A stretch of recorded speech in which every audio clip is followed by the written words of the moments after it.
So I'm gonna go pretty quick so we can be done close to lunchtime. And I'm going to talk about a few of the projects that are going on. A lot of them touch on what folks have been talking about today, so I think you'll find some interest in that. We'll have a quick update of the current Lidar. Things upcoming are the hydrography program. Ongoing is our WICTI project. Going to talk about some CCAP, and then there's a bunch of stuff going on, and it's just kind of driving me crazy. So I'm going to talk about that for a little bit. So to start off, quick update on the LiDAR. We have a 12 county project in 22, and that is the acquisition is finishing up. I'll show you a little bit in a minute. And a lot of the projects this year, 8 out of the 12 are QL1, which is 8 points per meter. So that seems to be where people are moving, and which is good. It's a lot more data to deal with, but there's a lot more you can do with it. Jennifer Cochran from Minnesota sent me a little flight update yesterday. This is actually from the contractor. So this is our 12 county project. And as you can see, this is as of Monday. So they're still working on acquiring Bayfield and Douglas counties. And then she sent me this update yesterday, which is a live plane thing, which is really bizarre to look at because it's in real time. And as you can see, we're flying over Superior yesterday and completing that phase of the project. So I'm guessing that the acquisition is almost complete, if not already done. So. The cool thing about that is our USGS is speeding up the timeline so that it's been taking like up to 2 years to get our data, but for this 2022 project, we're hoping that it'll be through the process and available by next summer, which is quite an improvement. So we'll cross our fingers and hope for the best. As far as the rest of the state, this last 12 county project will complete the 3-DEP program in Wisconsin. There's kind of a question about what happens next. It's there's some 2015 counties that we could possibly get updates for.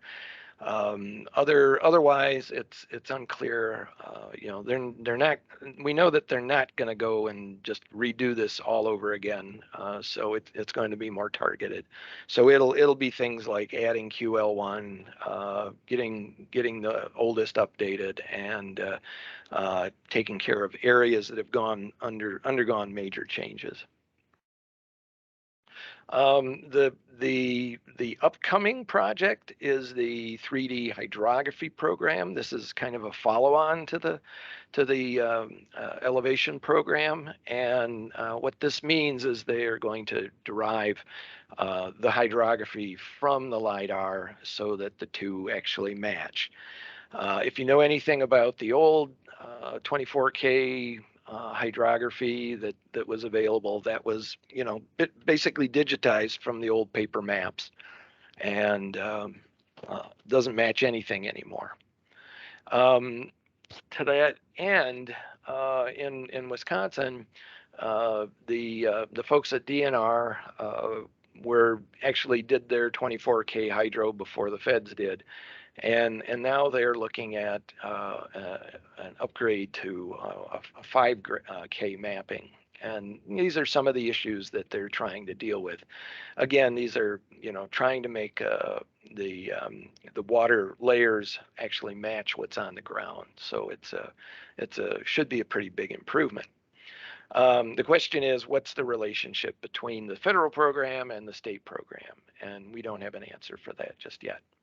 So again, there's a good example. DNR has a lot of regulatory things that involve, distance to a water body, and they need to have accurate representations of that. And they also have some ongoing pilots to kind of figure out their take on it, mostly in the Green Bay region.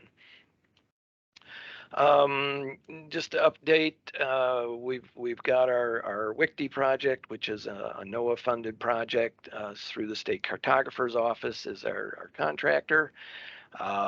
We're mainly collecting culverts, and one of the things that we typically get asked about is, well, why are you doing this? Because there's like the Great Lakes stream crossing inventory, and there's aren't you redoing something?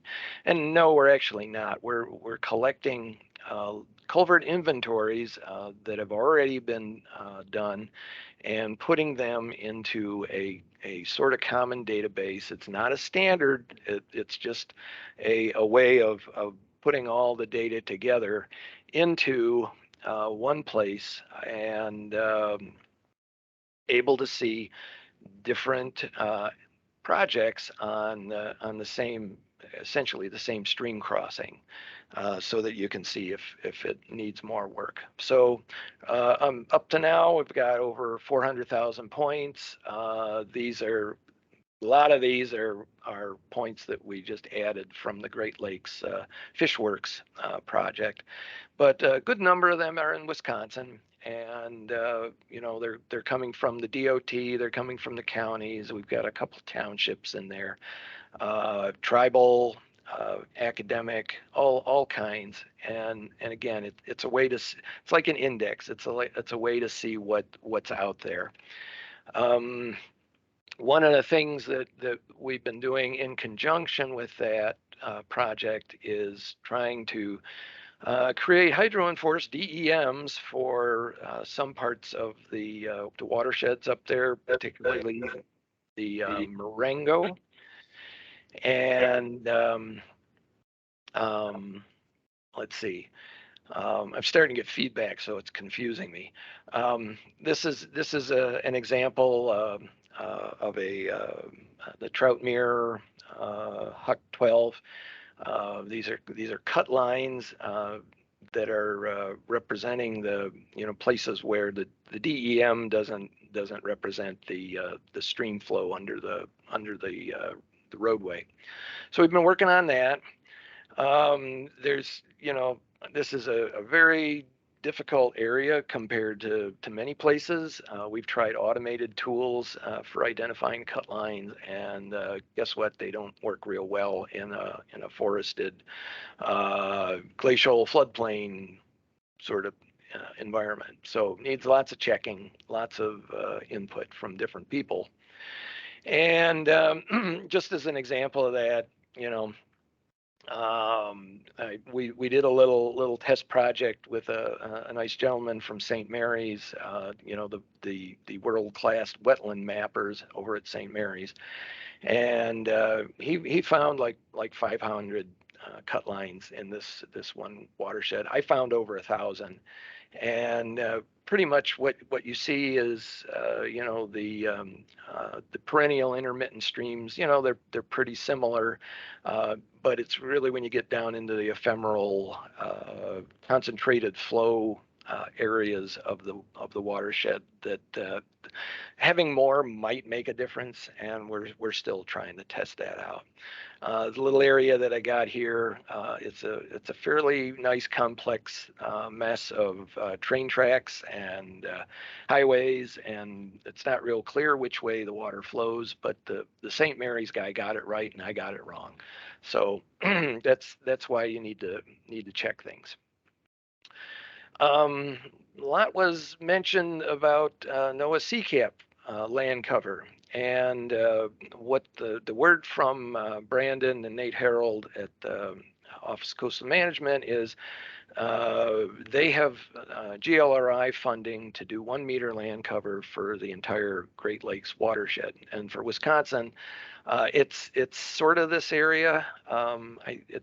There's some holes in it, but the old data was based on 30-meter land cover, and this will be the 1 meter stuff, and with a particular emphasis on, guess what, coastal wetlands. And here's kind of the big picture, and I've zoomed in on Wisconsin. And so the sort of neat thing about this is they have a buy-up option for the rest of the state, and so at like $500,000, that's really quite interesting, and we'll see what we can do to do that. The dark blue areas we're just going to get for free, and again, some examples of what this stuff looks like. You know, your good old aerial photograph, the not so good old 30-meter stuff, and then there is a land cover, a 1 meter. This is in Green Bay. This is just like a 5-class land cover. Just as a preliminary. And actually, you should ask Carl. You should ask Brandon about this. There is a 1 meter preliminary data set for areas in around Duluth and Superior. I know because I have a copy and I got it from Brandon. So you should take a look at that. So the product that NOAA is proposing, it's based on a commercial product from a company called Ecopia, which uses 15 to 30 centimeter Maxar satellite imagery. It's all machine learning, AI junk, and they sell a much more detailed impervious layer. That's not what we're getting. We're getting a single impervious layer, which sort of lumps all those into one layer. There's also a canopy and a water class. So these are kind of the preliminary products. We're thinking they're going to be available. They're telling us it's going to be available this fall, and we'll see. And then they're talking about a future full 14 CCAP layer, which includes crops and a particular emphasis again on wetlands. So there's probably some opportunities there for some cooperation with them. Ooh, I'm doing pretty good. I might make it by noon. There's just a lot going on right now. I mentioned the 3D hydrography program. There will be probably millions of dollars spent in Wisconsin on that. It's not clear yet when when they're going to ask us to participate like they did with the Lidar, but probably not this year, but next fall. Then there's the DNR's 5K hydro. They don't have any money, so is there collaboration that can happen there? This is the interesting one. NRCS headquarters is very interested for getting the hydro enforced DEMs that come out of this process into something called the ACPF toolkit. That's an agricultural watershed planning toolkit, and these folks have helped. They've spent a lot of money on Wisconsin Lidar, so I'm hoping they'll spend a lot of money on Wisconsin hydrography. Then there's the NOAA CCAP, again, the 1 meter 14 classes. We're going to get that. That's funded by infrastructure money and GLRI. There's a statewide buy-up. Fish and Wildlife. We haven't heard from them officially, but there is interested in a national wetlands inventory update for the Great Lakes, again using IIJA and or GLRI money. Not sure if it's just the coastal areas, but it might be more than that. Of course, the DNR has their Wisconsin Wetlands Inventory 2.0 update. They have little dollars for that. What's the relationship between the NWI and the WWI. And then as we saw, there's a growing interest in the habitat mapping at the NERS and maybe in other parts of the watersheds. Of course, the 3D elevation will continue, but somewhat limited in scope. QL1 is probably going to be the thing. There's a lot of topobathy and bathymetric being proposed, and we'll have to wait and see when that arrives. Of course, there's the good old WROC, ortho leaf-off imagery, another round in 2025. Of course, they're going to want state and federal partners. And there's also a NAEP update this summer, 60 centimeter, excuse me, that's pretty big, 60 centimeter 4-band like last time in 2020. They're talking about a future sensor of acquiring this with like a 3-band Lidar that would collect sort of imagery and Lidar together. And that would be an interesting prospect to have, updated QL3 Lidar every 2 to 3 years. Scott, you mentioned, projects, working on collaborative projects together. I think this is probably the place where that might work, is the NOAA Digital Coast. Their contractor is a new company called Axum, which, it's kind of a weird name, but they're actually the formal Continental Mapping Group in Sun Prairie.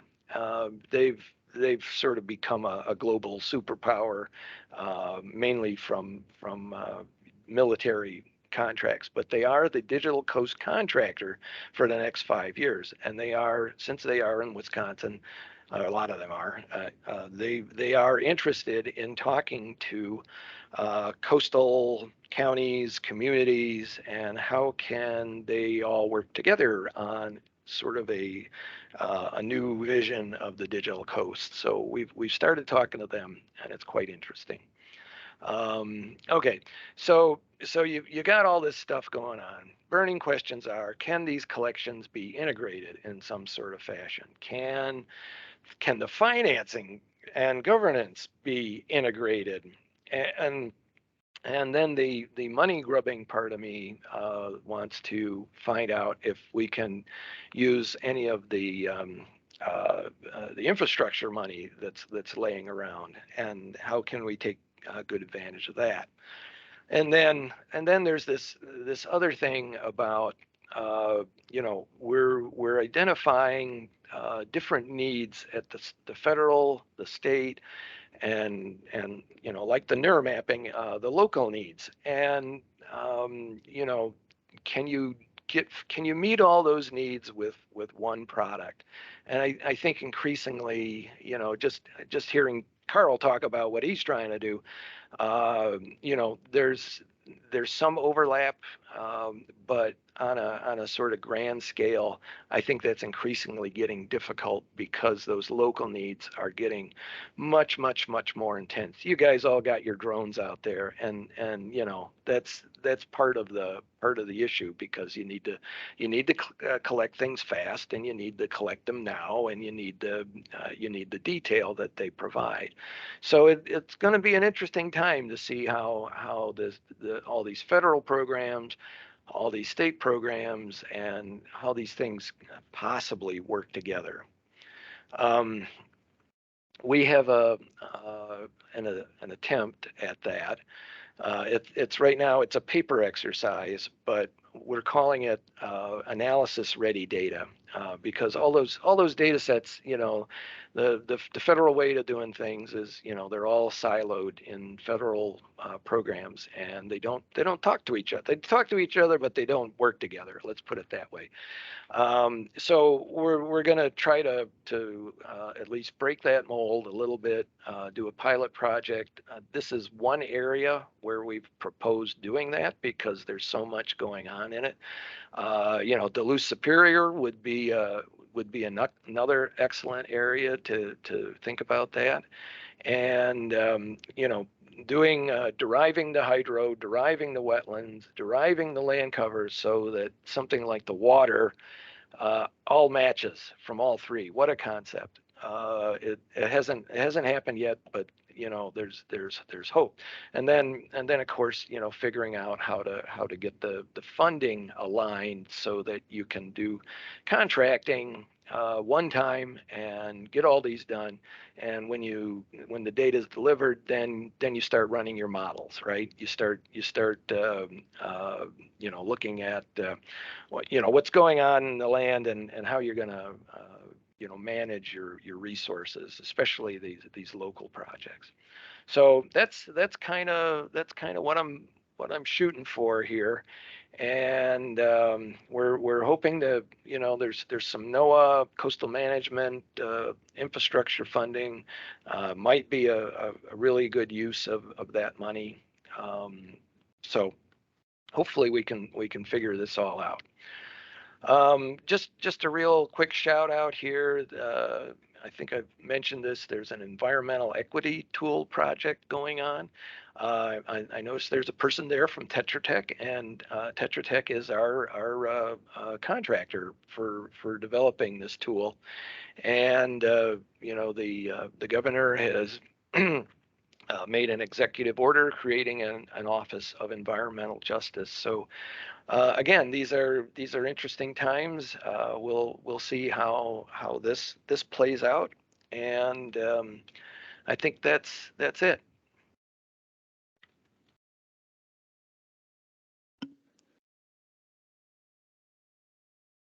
All right, thanks, Jim. Do we have any questions? Hi, this is Al. Hey, Jim, how's it going? Good. I've got a question. The Lidar that's being collected now in the state as part of the 3-depth collection. So GS is going to have to OK or QA/QC all of that before it gets back to the county to be distributed. That is the way they've been doing it. They are experimenting with making preliminary data sets available. So that's probably what they had a real hard time during the pandemic getting our 2020 project and our 2021 project, and it looks like based on our contract dates that they are trying to speed it up to about a year. So we'll see. Okay, I hope that's true. We've had, like you said, it's been very problematic in the last couple of years to get them to finalize any of the Lidar products from Michigan and locally. So yeah, I hope they're working out a workflow that speeds that process up. I mean, appreciate that the work they do and that they're trying to get it into a standard format and meet certain levels. But the time lag can be problematic sometimes too. So oh yeah, thanks. Yeah. Yeah, can I just follow up on that real quick with a question? Jim, this is Carl. If there were a chance of getting a preliminary data set this summer for Douglas County or Western Douglas County, Northwestern Douglas County, who would I talk to about that possibility? I think the ones I would talk to would be our state NRCS office.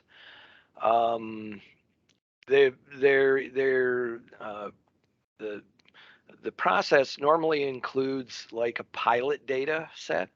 It's only like a couple square miles, but if say that we're over the reserve somewhere, I think NRCS would be interested in that. Yeah. That might because be helpful to us. Right, yeah. Otherwise, it is what it is, and they were out there flying it yesterday, literally, and so hopefully you don't have too much leaf out yet. Thanks. An additional follow-up comment, Jim, when this data is distributed publicly, it looked like Wisconsin View is going to be the method for that. I wonder if, I guess I should try this out, but to be able to download the LAZs or LAS files, depending on what the contractor delivers, it'd be nice to have a workflow. I have had some workflows in the past through R where it'll loop through an entire county's worth of LAZ or LAS files and download those. Just thinking about an eye towards easier distribution of the data and methodologies for downloading multiple counties at a time. Yeah, well, I know that you know, there are some tools out there. You know, the USGS has sort of gone away from FTP. I've been using something called CyberDuck, which kind of does you know, works with Amazon Cloud as well as FTP. So there are some tools out there. Whether or not you can install it on a government computer is you know, totally another question. So otherwise, you know, there's working with you know, SCO and you know, getting data you know, packaged up and sent out on a drive. Right, that's how I had to accomplish 20 or so counties, was send out 20 different emails and send out 20 different hard drives to every county to get whatever they had. But Yeah. As far as government computers, I mean, R is really I would say, our choice, or the easiest thing for us to do is as long as, I guess, the user, the end user like myself can have our studio installed on their computers. But I can do some testing on my end and write some scripts. I've already have some written that maybe it would be useful for others to use if Wisconsin View is going to be the method of choice. Well, there's actually there's probably four options if you count. I think it's Microsoft has a copy of everything. There's the USGS sites. There's Wisconsin View, and you know, Digital Coast might also be an option.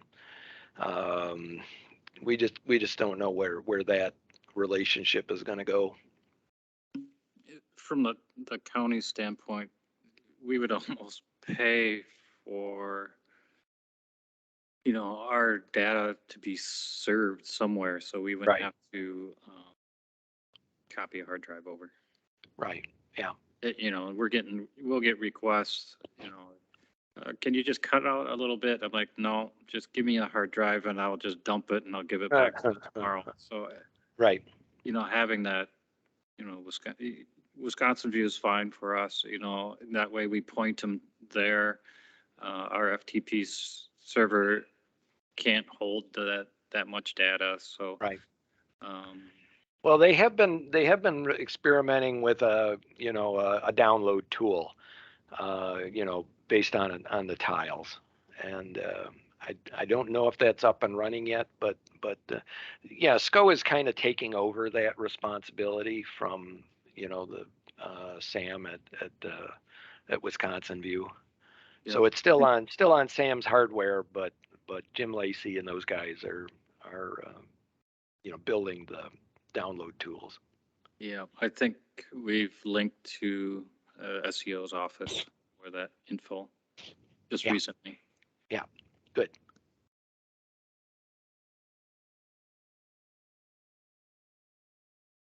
So, any other questions? Anybody online that has a question for Jim? Got to ask that. Passed. Neil.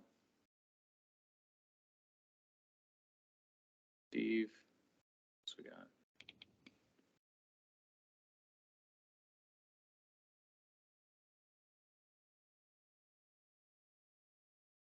Nobody? Flight Okay. aware. I think we're going to take a lunch until 1:30. We'll be back for 3 more presentations. One from Locate, Mike Ascents,